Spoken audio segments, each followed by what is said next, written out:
Assalamualaikum warahmatullahi wabarakatuh. Al-Fatihah bil shifa wa sahah as-salama wal afiyah wal barakah as-sa'adah min arain wal maghfirah lana wa li abaina wa li jami' qaribina wal malahiqin alaina wa li jami' al-muslimina wal muslimat wal mu'minina wal mu'minat wa ila rahmatum al-walid sajji abdaka khairir wa salama qa'im wa bihadin ya bi kulli niyatin salihah wa ila hadratin nabi Muhammadin sallallahu alaihi wasallam al-fatihah. A'udzu billahi minasy syaithanir rajim. Ya Rabbana wa ya nasta'in ihdinas siratal mustaqim صراط الذين أنعمت عليهم غير المغضوب عليهم ولا الضالين آمين. بسم الله الرحمن الرحيم. الحمد لله رب العالمين والصلاة والسلام على سيدنا محمد وعلى آله وصحبه أجمعين. سبحانك لا علم لنا إلا ما علمتنا إنك أنت العليم الحكيم. رب اشرح لي صدري ويسر لي أمري واحلل عقدة من لساني يفقهوا قولي أما بعد فقد قال المصنف رحمه الله تعالى ونفعنا به وبعلومه في الدارين آمين. باب استحباب جعل النوافل fil baiti sawa'ur ratibati wa ghairiha wal amri bitahawuli lin nafilati min mawdi al faridati awil fasli bainahuma bi kalamin. An Zaid bin Thabit radhiyallahu anhu anna nabiyya sallallahu alaihi wasallam qala sallu ayuhan nasu fi buyutikum fa inna afdhalas salati salatul mar'i fi baitihi illa al maktubata muttafaqun alaih. Hadirin sekalian, sekarang tentang bab salat sunnah di rumah.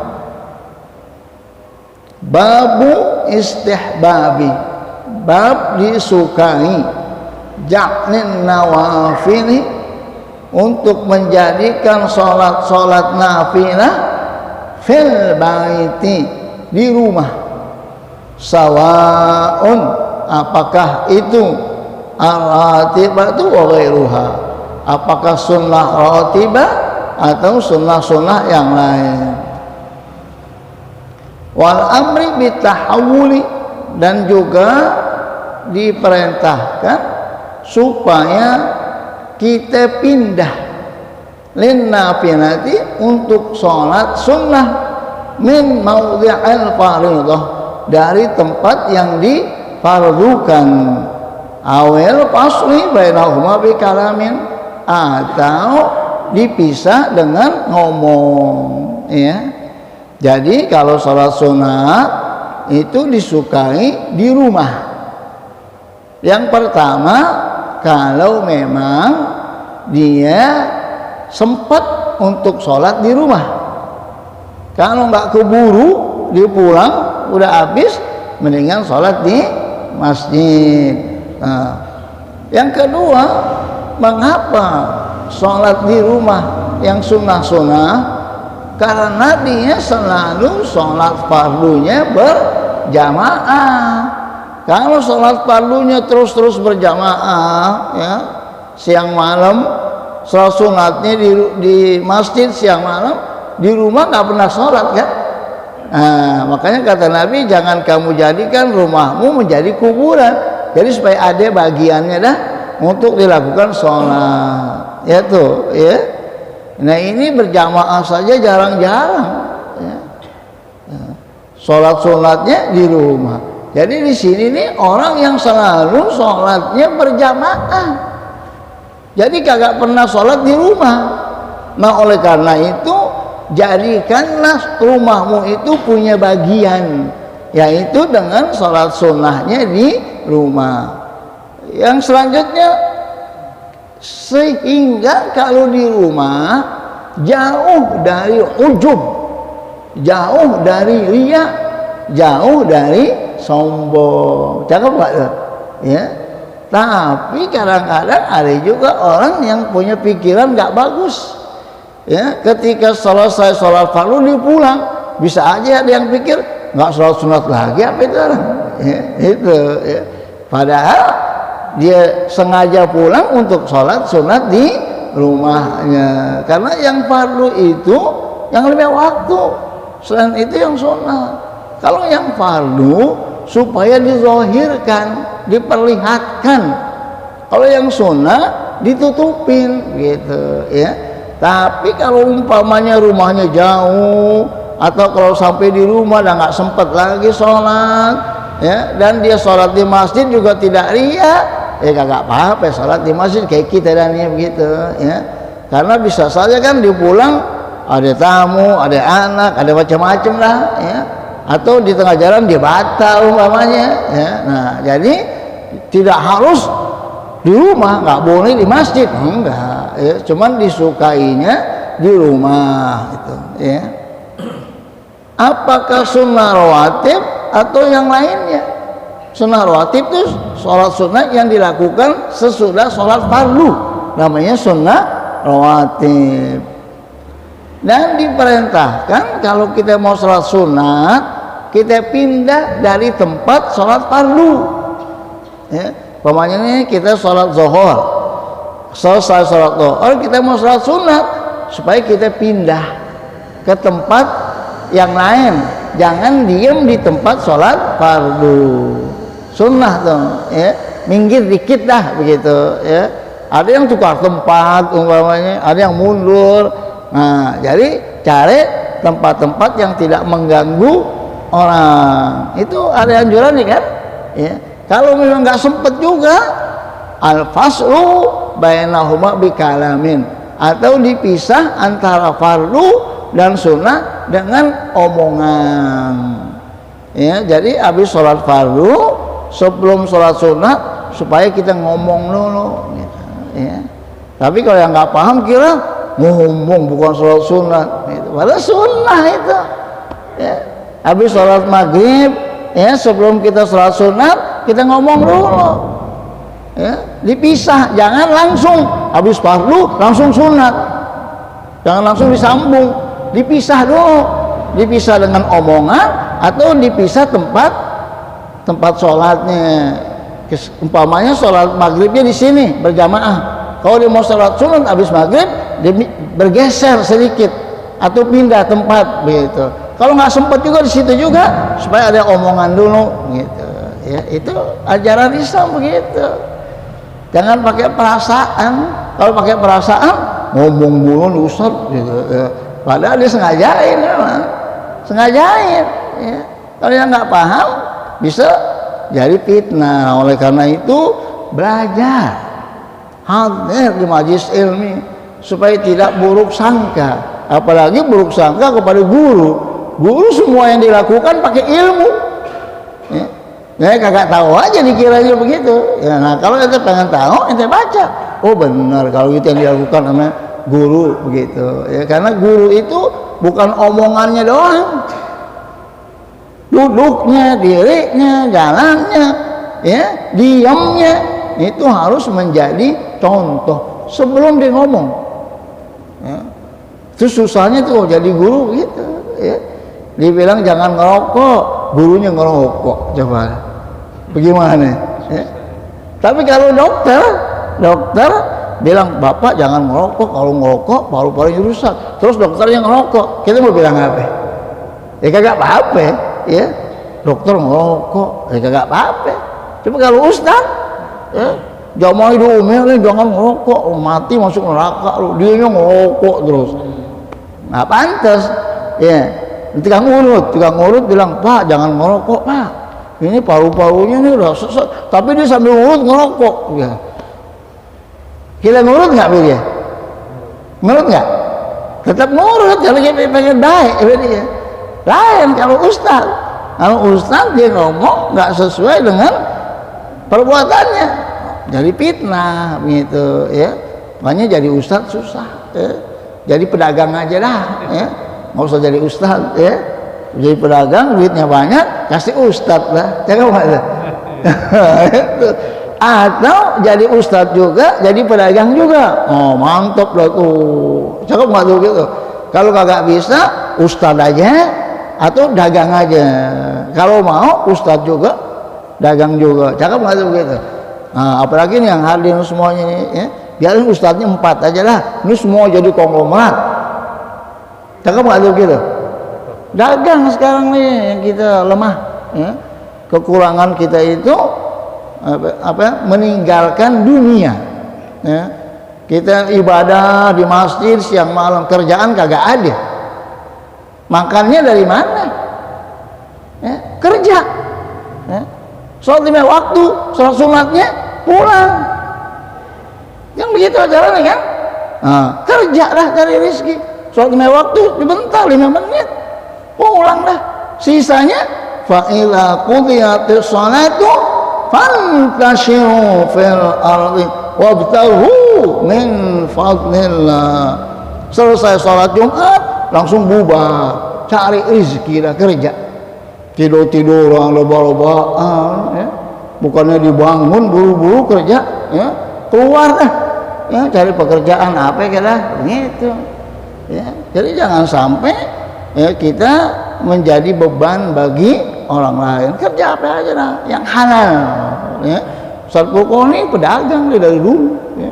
Dari masih muda udah pedagang, kayak dia masih mudanya udah dagang baju, bahkan dagang bajunya ke Bandung dibawa itu, ke Bogor dibawa. Emang orang sini Tegal Parang semuanya dulu penjahit semuanya ya.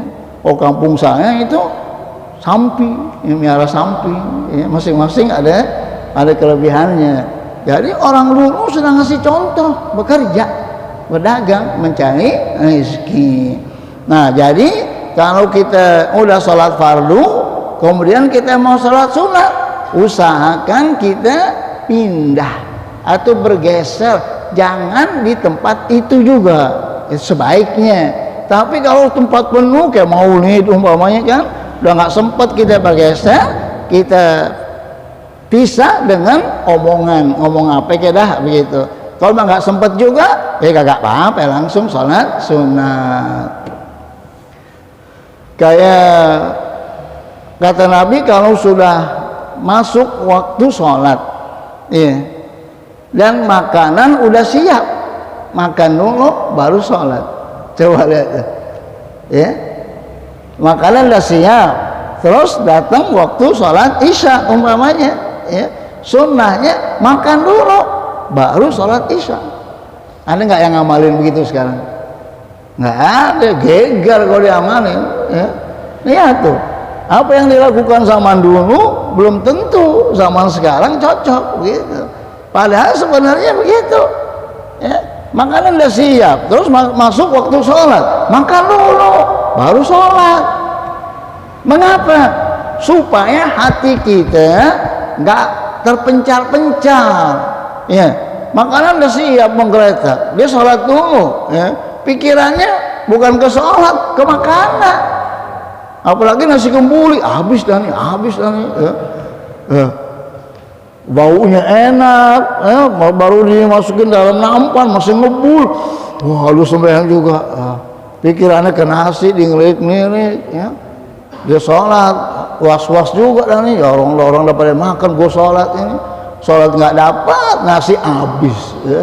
Ini makan dulu, habis makan kenyang tenang, sholat lah, Allahu Akbar, anteng udah ya, perut udah kenyang, cakep nggak tuh gitu gitu. Tapi sekarang ngamalinnya susah ya, itu diantaranya tuh ya. Jadi banyak lah ajaran-ajaran yang dianjurkan oleh Rasulullah, kalau kita amalkan sekarang ini nggak cocok dengan apa, dengan ada kebiasaannya begitu ya. Nah, jadi sekarang kita sudah tahu, kalau ada orang habis sholat fardu langsung dia pulang, oh berarti dia mau sholat di rumahnya. Jangan mengatakan kalau sholat lah gitu apa ya, langsung pulang gitu. Nah, jadi supaya kita tahu, atau pindah dari tempat yang kita sholat fardu. Sekarang hadisnya, wa an Zaid bin Tsabit radhiyallahu anhu anna nabiyya sallallahu alaihi wasallam qala, dari Zaid bin Tsabit bahwa Rasulullah SAW mengatakan, sallu, sholatlah, ayuhan nasu, wahai manusia, fi buyutikum, di rumah-rumah kamu. Tuh kata Nabi tuh, ya. Hadisnya muttafaqun alaih. Muttafaqun alaih itu artinya diriwayatkan oleh Bukhari dan Muslim. Ada hadis diriwayatkan oleh Bukhari saja, ada Muslim saja. Ini dua-duanya meriwayatkan. Ya. Kata Nabi, ayuhan nas, wahai manusia, sallu, sholatlah, fi buyutikum, di rumah-rumah kamu. Nah, terus disambung, fa inna afdhalas sholati, sesungguhnya salat yang paling afdal, salatul mar'i fi baitihi, salat seseorang di rumahnya, illa, kecuali yang tidak salat di rumah, al maktubata, salat yang fardu, ya. Jadi Nabi mengatakan, salatlah wahai semua manusia di rumah kamu, kecuali salat fardu. Salat fardu itu salat yang diwajibkan oleh Allah, salat maktubah, ya, salat yang telah ditentukan. Inna sholata kanat alal mu'minina kitaban mauquta, ya. Jadi maktubah itu maksudnya salat fardu. Salat fardu itu subuh, zuhur, asar, maghrib, isya. Nah, sesudah itu ada sunnah rawatib. Jadi lihat keadaan aja dah, ya. Kalau memang memungkinkan kita sholat di rumah, sholat di rumah. Kalau memang nggak memungkinkan, ya sholat di masjid, begitu, ya. Nah, jadi bukan harus semuanya sholat di rumah, nggak juga, ya. Hanya orang keadaannya kan nggak sama, kan, ya. Bisa saja sampai di rumah nggak sempat, bisa kan. Nah, mendingan di masjid aja lah, langsung habis sholat langsung sholat sunat, habis itu bebas lah, dia mau kemana juga, begitu, ya.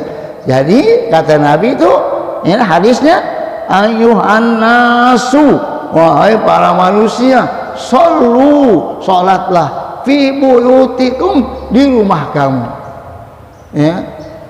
Mengapa? Fa inna afdalas sholati, sesungguhnya sholat yang paling afdal, ya, yaitu sholatul mar'i fi baitihi, sholat seseorang di rumahnya, illa, kecuali al maktubata, sholat yang fardu. Jadi sholat fardunya di masjid, sholat sunatnya di rumah. Kalau tidak memungkinkan, ya langsung aja di masjid, begitu. Itu hadisnya. Wa an ibni Umar radhiyallahu anhuma anin Nabi sallallahu alaihi wasallam qala, dari Ibnu Umar radhiyallahu anhuma, an Umar wa an ibni Umar, anin Nabi, dari Nabi Muhammad SAW, qala, berkata, ij'alu, kata Nabi, jadikanlah, min sholatikum, dari sholat-sholat sunnah kamu, fi buyutikum, di rumah kamu, wala tattakhidhuha kuburan, jangan kamu jadikan rumahmu menjadi seperti kuburan. Nah, kuburan kan gak ada orang sholat, kan, sepi begitu. Nah, jadi kata Nabi, jangan kamu jadikan rumahmu seperti kuburan. Oh, mengapa? Berarti dia tidak pernah sholat di rumahnya, karena sholatnya selalu di masjid. Lihat tuh, ya. Karena apa? Karena sholatnya selalu di masjid, siang malam, sehingga ya nggak pernah sholat di rumah. Sholat fardunya di masjid, sholat sunatnya di rumah, sehingga tidak pernah sholat di rumah. Maka kata Nabi, jangan kamu jadikan rumahmu itu menjadi kuburan. Oleh karena itu dipisah, fardunya di masjid, sholat sunatnya di rumah, supaya rumah itu mendapat bagian dari kebaikan yang dilakukan, yaitu dengan dilakukannya sholat di rumahnya. Ya, kalau kita datang ke rumah orang juga begitu, kita sholat di rumahnya itu jadi bagus gitu, berkah gitu ya. Nah, jadi rumah itu juga supaya diisi dengan zikir ya, dengan ibadah. Kalau memang dia terus menerus di masjid, kan tidak ada waktu kan diisi di rumahnya buat sholat kan. Nah, zuhurnya di masjid, semuanya habis sholat sunatnya di masjid, terus pulang nggak pernah sholat kan, besok begitu lagi. Nah, sehingga kata Nabi, jangan kamu jadikan rumahmu seperti kuburan, kayak kuburan begitu, sepi, nggak ada yang datang, nggak ada yang apa, perumpamaannya begitu. Nah, oleh karena itu sholatlah di rumah. Ini kan zaman Nabi khairul qurun. Kalau sekarang kita fatwain begitu supaya sholat di rumah, kagak ada yang sholat lah, pada pulang semua, kesempetan ya. Katanya sholat di rumah, gue pulang aja lah. Di rumah dah nggak sempet dah main HP, main nonton TV, ada tamu nungguin lagi ya, suaminya bininya suruh beli gas lah, nggak sempet lagi. Atau di tengah jalan udah kentut batal, kagak sholat lagi dah. Nah tuh, nah oleh karena itu lihat keadaan. Kalau memang kita lebih pasnya di masjid, ya kagak apa-apa di masjid. Ya, kalau memang kita pengen di rumah, ya kagak apa-apa di rumah. Tapi ini orang yang rutin berjamaahnya di masjid, sehingga tidak pernah sholat sama sekali di rumahnya. Paham nggak nih maksudnya? Ya, jangan nanti salah sangka, oh kalau gitu pada nggak boleh tuh, salah semuanya tuh orang. Masa sholat sunatnya di masjid? Kan katanya sholat sunat di rumah katanya. Kalau salah paham kan begitu, nanti dikira salah semua nih kita nih. Ya. Sedangkan kita semuanya sholat sunatnya di mana? Di masjid. Habis sholat jenazah, ada yang nanya, habis sholat jenazah boleh nggak tuh sholat sunat zuhur umpamanya? Ya, karena dia tahunya habis sholat zuhur langsung sholat sunat. Ini sholat jenazah, habis sholat jenazah ada nggak sholat zuhur, sholat sunat zuhur begitu? Ya. Nah, jadi kalau mau sholat ya nggak apa-apa. Kan kita biasa begitu kan? Ya, habis sholat zuhur, sholat jenazah, habis sholat jenazah kita sholat sunnah ba'da zuhur. Ada juga langsung pulang, mungkin dia mau sholat di rumahnya begitu ya. Kenapa? Karena kan zuhur kan waktu-waktu mepet ya. Mungkin orang mau tidur siang, atau ada yang mau kerja ke kantor, ada urusan gitu.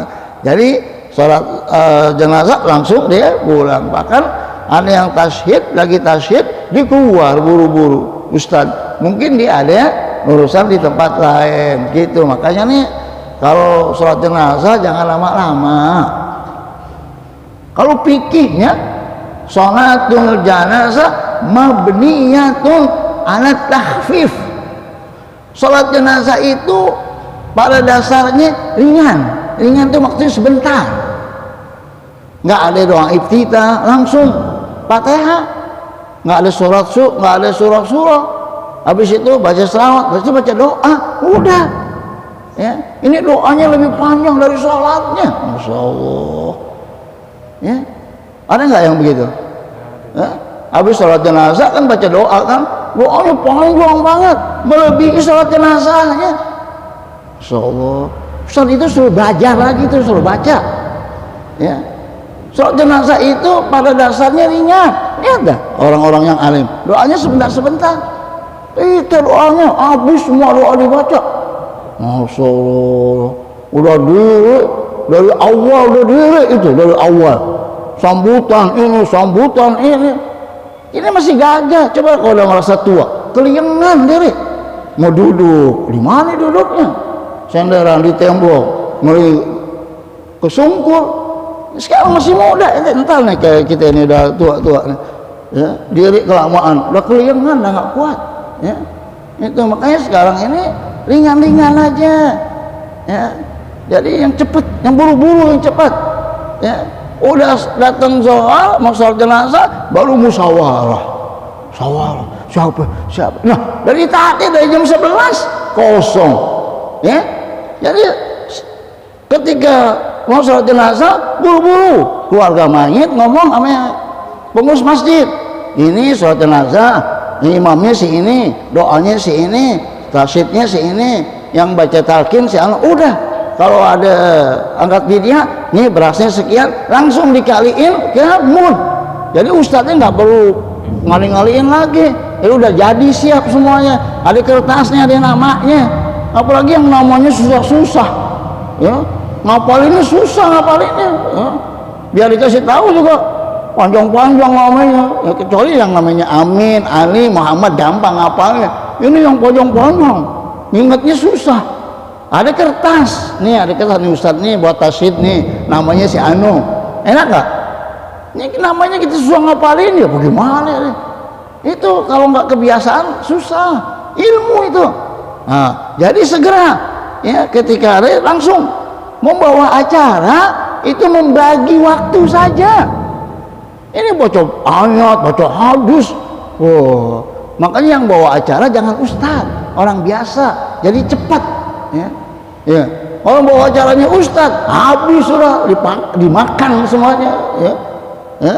Sambutan saling mata syukur. Ya kalau bukan ustadz cepat. Tempo hari di sini siapa ini mata syukur cepat nggak? Waktu acara apa ya? Ya, anak remaja mata syukur ini cepat banget. Itu. Tapi kalau ustadz baca ayat dulu, baca hadis dulu, wah, ya makanya kalau mata syukur semua yang bukan ustadz yang nggak bisa ngomong, ya cepat nggak? Cepat, ya kalau yang biasa ngomong, udah dihabisin semuanya. Orang udah dulu capek-capek. Nih khususnya masih taubah, khususnya, ya. Jadi kita memberi contoh kepada yang lain. Kalau sholat jenazah segera sambutannya yang ringkas. Ya. Nah, sesudah itu sebutin itu, ya. Jangan pakai mengatakan atas permintaan keluarga, atas musyawarah keluarga, imam ditarik siapa? Nah, katanya musyawarah keluarga. Itu sih panitia buat acara aja ngarang-ngarang, ya. Bohong itu dia, ya. Nggak usah pakai atas musyawarah keluarga, langsung aja imamnya sano. Kan suka ada kan kata-kata begitu kan, atas nama apa namanya, atas musyawarah keluarga imamnya sano, ya kan, ada kata-kata musyawarah keluarga. Nggak usah pakai musyawarah keluarga, langsung aja. Hadirin sekalian, imam sholat jenazah si anu, doanya si anu, tasyidnya si anu, udah kalimat tasyakur si anu, lepas dah. Ini atu-atu, imamnya si anu, kalau sama tasyakur dipegang lagi, banyak kan dia ngomongnya, ya. Yang diri udah masuk, udah gitu amplopnya dikit lagi, ya. Udah cukup dah dalam sini, ya. Al-Fatihah. Bismillahirrahmanirrahim. Alhamdulillahirrahmanirrahim. Maliki yaumiddin. Iyyaka na'budu wa iyyaka nasta'in. Ihdinas siratal mustaqim. Shiratal ladzina an'amta 'alaihim ghairil maghdubi 'alaihim waladdallin. Amin. Bismillahirrahmanirrahim. Alhamdulillahirrahmanirrahim. Alhamdulillahirrahmanirrahim. Wa yakabum wasilah wa muslim ala sayyidina Muhammad wa ala ali sayyidina Muhammad. Allahumma aghnina bil 'ilmi wa sayyidna bil hilmi وأكرمنا بالتقوى وجملنا بالعافية ربنا آتنا في الدنيا حسنة وفي الآخرة حسنة وقنا عذاب النار وصلى الله على سيدنا محمد وعلى آله وصحبه وسلم سبحان ربك رب العزة عما يصفون والسلام على المرسلين والحمد لله رب العالمين. Waalaikumsalam warahmatullahi wabarakatuh.